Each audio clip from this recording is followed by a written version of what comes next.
자, 신경계는 크게 몸 밖하고 안에 정보를 받아들여서 통합하고 처리하는 중추신경계, 뇌, 척수에 해당이 되죠.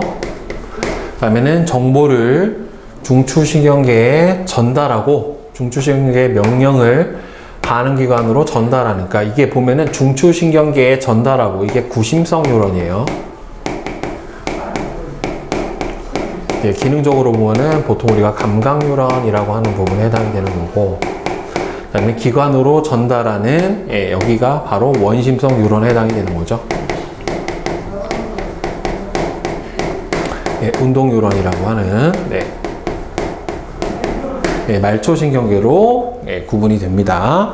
그 다음에 뇌하고 척수로 구분이 된다라고 되어 있고, 말초신경계는 뇌와 연결된 뇌신경과, 그러니까 뇌신경은 목 위에 있어서 얼굴에 연결되어 있어요. 바로 나갑니다. 그 다음에는 척수하고 연결된 척수신경, 그러니까 목 아래에 있는 감각기관 또는 운동기관으로 자극을 보낼 때는 반드시 어디를 지나야 돼요? 척수를 지나야 돼요. 그래서 척수신경으로 구분이 되어 있고, 기능적으로 선생님이 써줬던 것처럼 감각신경과 운동신경으로 구분이 되어 있다. 그 다음에 원심성 뉴런은 골격근에 명령을 전달하는 체성신경계와 그 다음에는 심장근, 내장근, 분비샘에 전달하는 자율신경계로 다시 구분이 돼요. 그래서 신경계 트리를 보면은 신경계는 중추하고 말초로 되어 있고, 말초는 다시 구심성 감각 뉴런과 원심성 운동 뉴런으로 되어 있고, 얘는 다시 수위근에 골격근에 연결이 되어 있는 체성신경계랑 그 다음에는 내장기관에 연결이 되어 있는 자율신경계로 구성이 되어 있어요. 그래서 중추신경계를 보게 되면은 사람의 뇌는 기능별 또는 영역별로 나눠져 있는데, 대뇌, 소뇌, 간뇌, 중간뇌, 뇌교, 연수, 이렇게 구분이 되어 있죠. 그래서 일단 대뇌를 보면은, 대뇌는 좌우 두 개의 반구, 그러니까 좌뇌하고 우뇌로 나눠져 있고, 표면에 뭐가 많다? 주름이 많아요. 그래서 표면적이 좀 넓게 돼 있고, 그 다음에 이제 이 뇌는 겉질하고 속질로 나눠져 있는데, 좌우 반구의 겉질은 뭐로 되어 있냐면 보통 회색질에 해당이 되고요. 얘는 신경세포체로 되어 있어요.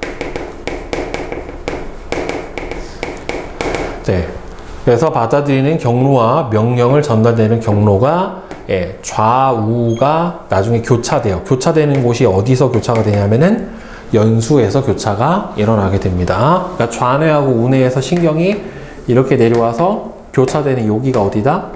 연수에서 좌우 뇌신경이 교차가 일어나게 돼요. 자, 그 다음에 언어, 기억, 추리, 상상, 감정 등의 고등정신 활동과 수위 운동의 중추입니다. 의식적인 체성신경, 운동신경을 명령을 해주는 중추에 해당이 되고, 여기다 나와 있죠? 대뇌 겉질은 뉴런의 신경세포체가 모여서 회색질에 해당이 되고, 기능에 따라서 감각기관의 중추인 감각령, 그 다음에는 사고 판단 중추인 연합령, 그 다음에 수위 운동의 중추인 운동령으로 구분이 됩니다. 그 다음에 대뇌 속질은 주로 축삭돌기가 모인 백색질이다. 속질의 일부 신경섬유에서는 연결돼서 정보교환이 좌우 우방구, 여기서 뇌량이라고 해서요, 좌뇌하고 우뇌를 연결해주는 부분이 있어요. 여기를 뇌다리에서 뇌량이라고 불러줘요. 그래서 속질 일부 신경섬유에서는 좌방구와 우방구가 연결돼서 정보교환이 이루어지게 됩니다. 자, 그래서 기능별로 이렇게 청각중추, 시각중추, 그 다음에는 말을 하는 중추, 그 다음에 말을 만들어내는 사고중추 해서 이렇게 영역별로 조금씩 활성화되는 부위가 어떻게 돼요? 다 다르게 나타나게 돼요. 그 다음에 이제 소뇌는 대뇌 뒤쪽 아래에 있고, 얘도 마찬가지로 뭐로 되어 있어요? 두 개, 좌우 두 개의 반구로 되어 있어요. 그러니까 좌우 두 개의 반구로 되어 있는 게 어디하고 어디? 대뇌하고 소뇌만 두 개의 좌우 반구로 되어 있습니다. 예, 손에 하는 역할 중에 하나가 대뇌에서 시작된 수위 운동이 정확하고 원활하게 일어날 수 있도록 보조, 조절해주는 역할도 해주고, 그 다음에는 중요한 게 평형감각 중추예요. 평형감각 기관으로부터 오는, 이게 평형감각 기관은 어디냐면 귀 안에 있는 전정기관이랑 반골이관이에요. 위치감각하고 회전감각으로 평형감각을 담당을 해주게 되고, 오는 정보에 따라 몸의 자세와 균형을 담당하는 평형유지 중추가 바로 소뇌에 해당이 됩니다. 그 다음에 간뇌는 우리 몸에서 항상성 조절 중추인데, 대뇌와 중간뇌 사이 소뇌 앞, 그러니까 가장 안쪽에 위치하고 있는 게 간뇌에 해당이 되고요. 크게 두 부분으로 되어 있어요. 시상, 그 다음에는 시상 하부라고 하는 두 부분으로 되어 있고, 시상은 후각 이외의 자극, 특히 척수나 연수로부터 오는 감각 신호를 대뇌 겉질로 보내주는 역할도 해주고, 그 다음에 시상 하부는요, 자율신경과 내분비샘의 조절 중추에 해당이 되어 체온, 혈당량, 혈장, 삼투압 등의 조절 등의 항상성 조절에 아주 중요한 역할을 해주는 게 시상하부예요. 그래서 시상하부에서는 뭐가 빠져나오냐면은 보통 이제 교감신경이 빠져나와요. 한 개가. 그래서 교감신경이 우리 교과 과정에서 보면 어디하고 연결이 되어 있냐면은 부신, 속지라고 연결이 되어 있는 부분이 바로 이 시상하부에서 빠져나온 교감신경이 바로 부신 속질에 연결이 되어 있고, 부신 속질에서 뭐 분비시켜요? 아드레날린 또는 에피네프린을 분비를 시켜주는 역할을 해주게 되죠. 그리고 시상하부에서 또 분비되는 호르몬 중에 하나가 TRH라고 하는 호르몬이 교과 과정에 나오죠. 그렇죠? 그러니까 TRH는 이름이 뭐예요? 갑상선 자극 호르몬 방출 인자죠. 그러니까 갑상선 자극 호르몬 TSH를 분비하게 해주는 호르몬이 바로 TRH에 해당이 됩니다. 자, 그 다음에 중간뇌. 중간뇌는 간뇌 아래쪽과 뇌교 위쪽 사이에 위치하고, 뇌 중에서 크기가 제일 작은데 평형을 조절하는 역할도 해주고, 제일 중요한 게 바로 홍채를 이용한 동공의 크기의 조절과 안구 운동의 중추에 해당이 돼요. 그리고 얘는 동공 반사인 무조건 반사 중추예요. 동공 반사인 무조건 반사 중추에 해당이 됩니다. 그 다음에 중요한 게 뇌줄기를 구성을 합니다. 뇌교하고 연수하고 함께 뇌줄기를 구성을 해주는 게 바로 요 중간뇌에 해당이 돼요. 자, 그 다음에 뇌교는 중간뇌의 아래쪽과 연수의 위쪽 사이에 위치를 해줍니다. 손의 좌우 반구를 다리처럼 연결해주고, 소뇌와 대뇌 사이에 정보 전달하고, 중요한 게 호흡 운동의 조절에도 관여를 해주는 게 바로 뇌교에 해당이 돼요. 자, 그 다음에 이제 연수는 뇌교 아래쪽과 척수 위쪽 사이에 위치를 하고요. 대뇌와 연결되는 대부분의 신경이 교차되는, 아까 얘기했죠? 좌우 반구 신경의 교차가 일어나는 장소가 바로 연수에 해당이 됩니다.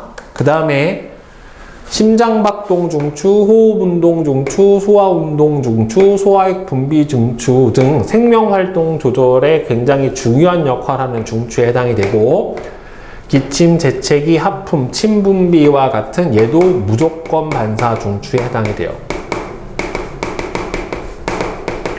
크게 우리 몸에서 무조건 반사 중추가 3개가 나와요. 아까 얘기했던 중간뇌, 그 다음에 지금 얘기했던 연수, 그 다음에 또 하나가 뭐예요? 척수. 요 3가지가 바로 뭐다? 무조건 반사의 중추에 해당이 된다. 자, 그 다음에 척수는 뇌와 척수신경 사이에서 정보를 중간에 중계해주는 역할을 해주는 게 척수예요. 대뇌와 달리 얘는 척수는 겉질이 주로 축삭돌기로 이루어진 백색질이고, 속질이 신경세포체로 이루어진 회백질에 해당이 돼요. 자, 그 다음에 척추의 마디마다, 척추 마디마다 보면은 보면은 척수 뒤에서 뒤로 들어가는 뭐가 있냐면은 후근이라고 하는 게 있고요. 척수에서 앞으로 빠져나오는 뭐가 있냐면 전근이라고 하는 게 있어요. 근데 후근은 뒤로 들어가잖아요. 그래서 원심성 뉴런, 운동 뉴런이 다발로 좌우 한 개씩 전근, 그러니까 앞쪽으로 나가는 거예요. 나가는 거니까 원심성이지. 그 다음에 뒤로 들어오는 구심성 뉴런 다발이 들어있는 후근, 네, 이렇게 이루어져 있게 됩니다. 그리고 척수도 바로 무조건 반사의 중추예요. 무조건 반사 중추 총 3가지에 해당이 됩니다. 자, 그래서 밑에 나오면 자, 의식적인 반응과 무조건 반사. 의식적 반응의 중추는 바로 어디냐면 대뇌입니다. 그래서 대뇌의 판단과 명령에 따라서 일어나는 행동이 바로 의식적 반응에 해당이 되고요. 무조건 반사는 반응의 중추가 대뇌가 아니라 아까 얘기했던 중간뇌, 연수, 척수에 해당이 돼요. 그러니까 대뇌의 판단을 거치지 않고 무의식적으로 순간적으로 반응이 일어나고 반응 속도도 당연히 빠릅니다. 그래서 보통 외부의 위협 의해서 신체를 보호해주는 역할을 해주게 되는데, 그래서 중간뇌 반사가 바로 뭐냐면 동공반사 또는 안구운동반사, 대표적으로 동공반사죠. 밝은 데 갔었을 때 동공 크기가 작아지고, 그 다음에는 어두운 데 가면 동공 크기가 커지고 하는 반사. 그 다음에 연수 반사는 재채기, 하품, 침분비 반사. 그 다음에 척수 반사는 무릎 반사 또는 회피 반사. 회피 반사는 뜨거운 물체를 잡았을 때 갑자기 손을 뗀다던가, 물체가 다가왔을 때 뭐 또 공이 날라오면 확 피한다던가, 눈을 감는다던가. 그 다음에는 배변 배뇨 반사. 이건 어린 애들만 있어요. 성인은 없어요. 그래서 의식적인 반응은 반드시 뭘 지난다? 대뇌를 지나요. 근데 척수 반사는 예를 들어서 뜨거운 물체를 잡았을 때 척수에서 먼저 반응을 해서 손을 떼요. 그리고 이 뜨거운 반응이 대뇌로 나중에 가요. 그러니까 실제로는 뜨거 하고 떼는 게 아니라 떼고 뜨겁다고 느끼는 거예요. 그 시간적인 차이에 의해서. 자, 그 다음에 이제 말초신경계 봅시다. 말초신경계는 그러니까 뇌하고 척수는 중추신경계고, 뇌신경이랑 척수신경은 말초예요. 자, 뇌신경하고 척수신경을 보면은 뇌와 주변 기관 사이를 연결하고 있는 신경을 뇌신경이라고 얘기를 해주고요. 좌우 12쌍으로 구성이 되어 있어요. 그 다음에 척수하고 주변 기관을 연결하고 있는 거를 척수신경이라고 하고, 얘는 31쌍으로 구성이 되어 있습니다. 구심성 뉴런은 아까도 얘기했지만은 감각 뉴런에 해당이 되고, 원심성 뉴런은 크게 다시 체성 운동신경과 자율신경으로 나눠진다라고 했어요. 그래서 체성 운동신경은 중추신경의 명령, 대뇌의 명령을 반응기관, 특히나 골격근이에요. 골격근. 그러니까 수위 운동을 담당을 하기 때문에 골격근으로 전달을 해요. 그래서 체성신경은 대뇌 지배를 받으며 골격근이죠. 골격근에 아세틸콜린을 분비해서 명령을 전달한다. 아세틸콜린을 분비해서 근수축을 일어나게 해주게 되는 거고요. 중추신경계와 반응기관 사이에 하나의 신경이 명령을 전달해서 신경절이 없어요. 그러니까 시냅스가 중간에 없이 하나로만 연결이 되어 있는 게 바로 체성 운동신경에 해당이 되고, 자율신경은요 대뇌의 직접적인 지배를 받지 않고요, 중간뇌, 연수, 척수의 명령을 심장근, 내장근, 분비샘 등의 역할을 합니다. 또 여기 아까 얘기했지만 간뇌도 들어가 있죠. 간뇌 시상하부. 그죠? 교감신경이랑 부교감신경이 반응기관에 연결되고요. 일반적으로 무슨 작용을 하게 됩니까? 다 한 쌍씩이 다 연결되어 있어요. 그러니까 교감신경과 부교감신경이 하나의 기관에 다 연결되어 있기 때문에 하나가 촉진작용을 하게 되면 하나는 무슨 작용? 억제를 합니다.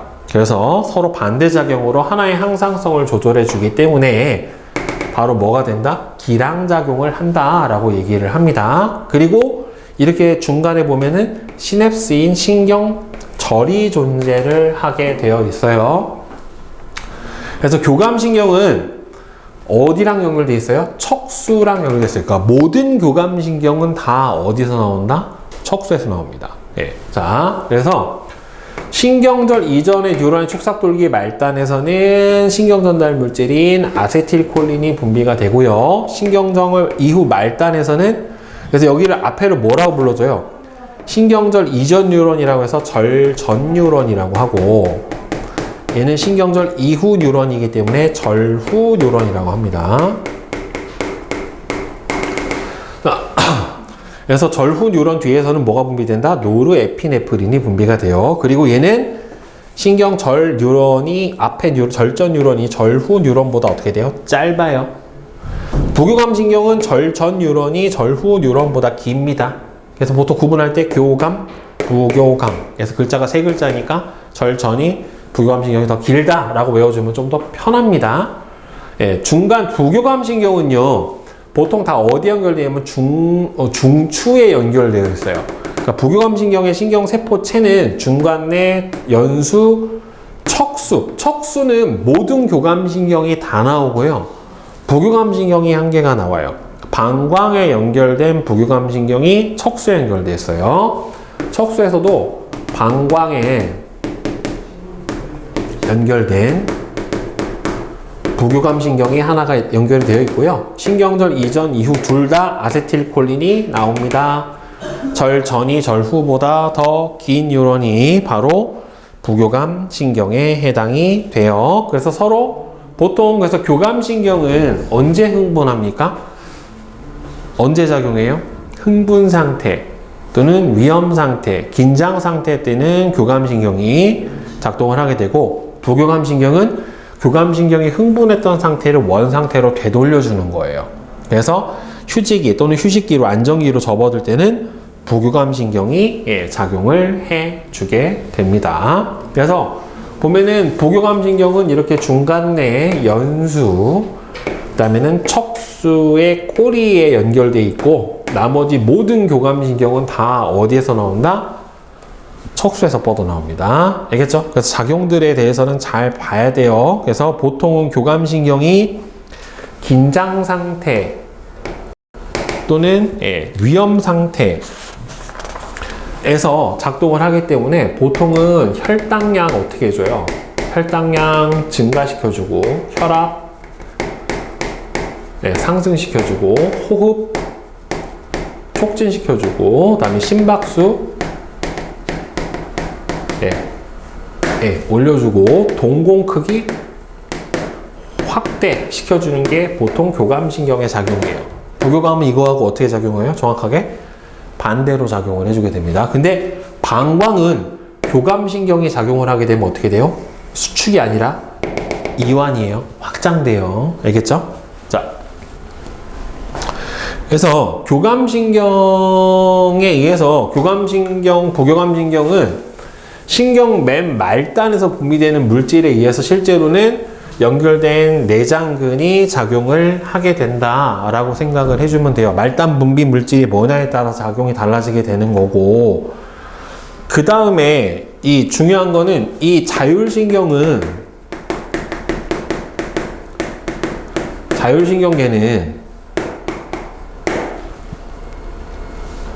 골격근에는 없어요.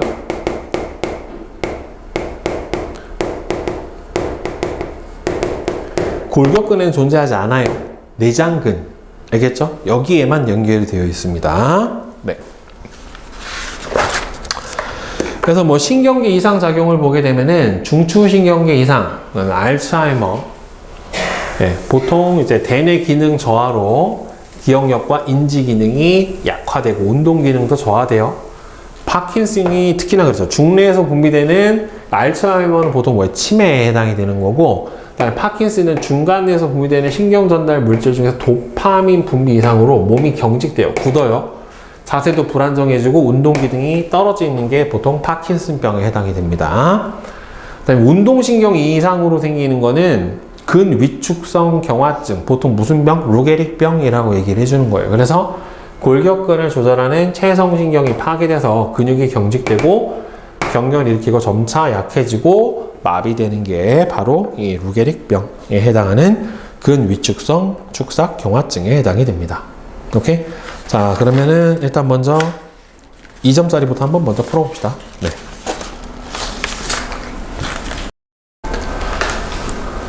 그린 간은 중추신경계의 구조를 나는 빛의 세기에 따른 동공의 크기 변화를 나타낸 것이다. 자, 보면은 A는 대뇌죠. 그 다음에 B 같은 경우에는 어디에 제일 안쪽에 들어있죠? 간뇌. D가 중간뇌. 그 다음에 C가 소뇌. 예, 얘가 연수.